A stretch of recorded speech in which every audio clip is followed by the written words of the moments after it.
All right, let's look at how I like to deal with the deepest position of them all, which is when he has the underhook, he has the lower leg shift, and I can't get my knee to the top hip. So what we're going to do from there. Okay, so this guy has me down, and he's gotten me not just on a deep underhook, far shoulder and hip off the mat, but he's successfully been able to trap my ankle and my knee right in front of his hip. Okay, so from this position, how are we going to go about doing this? First thing I need is a whizzer. Okay, so that's always going to be number one. The issue is that from here, he has a great ability to start rocking me back and forth, off balancing me, tipping me over, going into all sorts of sweeps, etc. Okay, and so the moment that I get here, I'm going to look to pull my hand, and I'm going to hit a little back step that takes my knee right behind my opponent's knee.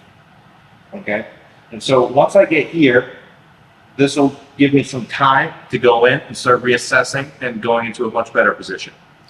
So, let's turn it a little bit. He's got me to a good position. I put the whizzer on. We immediately go through and we start backstepping. Once I've backstepped, I don't have to keep the whizzer on anymore. Okay, because there's not really danger that he can start taking my back. Now I can certainly go in and from this position, go into leg attacks. Okay, but that's not what we're looking at right now. Right now, we're looking at chest-to-chest passing. Okay, so how am I going to get back to a good chest-to-chest position when right now he's in a solid offensive position? Well, we come through and we hit that back step, so that's number one. So I can buy time here and I can start going in and get into a better position. And now what I'm going to look to do is start digging an underhook on this side again. Okay, so he's got the underhook on me. Now I got to start looking to get the underhook back. And so what we're going to do is we're going to start sitting back into this position. So I start pushing everything back and getting his upper body and hips flat.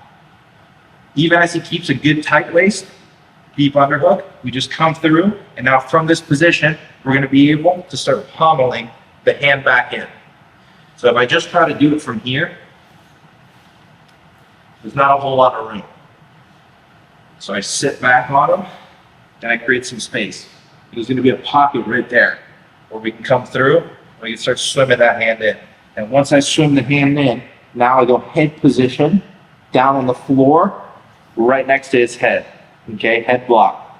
Now I release the back step. And I'm in a really, really good passing position here. And I didn't even have to go in and extract my knee because he already performed me with the lower leg shift. So this guy does a good job at taking an underhook. And I feel that from here, it's taking me off, and I have to put on a whizzer. So I immediately back step, and I put my knee right there behind his hamstring. So that's number one. Now I can release the whizzer, because there's no danger of me having my back taken. I can certainly go in and start attacking his legs in a variety of ways if I want to, but we're in chest-to-chest passing. So from here, what I'm going to do, let's rotate, get towards the camera. From here, what we're going to do is I hit that back step, okay? And now, from here, we just start turning.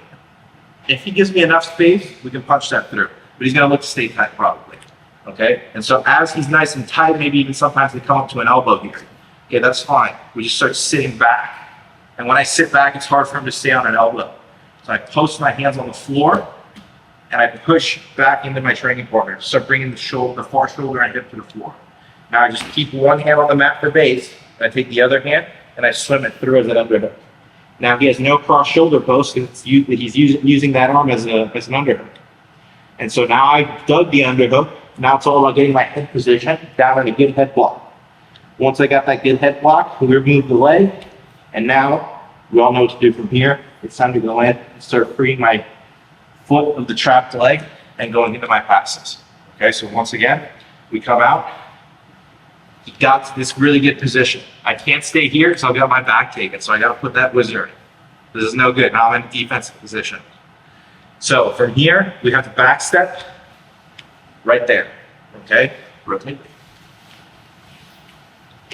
Watch them come in. I'm just taking my knee right there behind his knees. Okay, no need to triangle for this. Okay, we can just keep our knees right here. Okay, if you want to triangle, that's fine. Now we just hold the two hands on the mat. Even if it comes up to his elbow, from here, and it's good tight waist, I can always push back, and I start rocking my hips back. Okay, almost as if I wanted to sit back into a cross-ashi. Then as I sit back, I can pummel that hand through. That gives you just enough space to bring the hand through and then return back to the head block. And you can see that you can't stop me from getting the head block as long as his hand's on a tight waist. So I have the perfect time right there to pummel the hand through and then drive my head down to the mat. And we're in a beautiful passing position. I don't even have to extract all I have to do is extract my foot and I'm ready to go.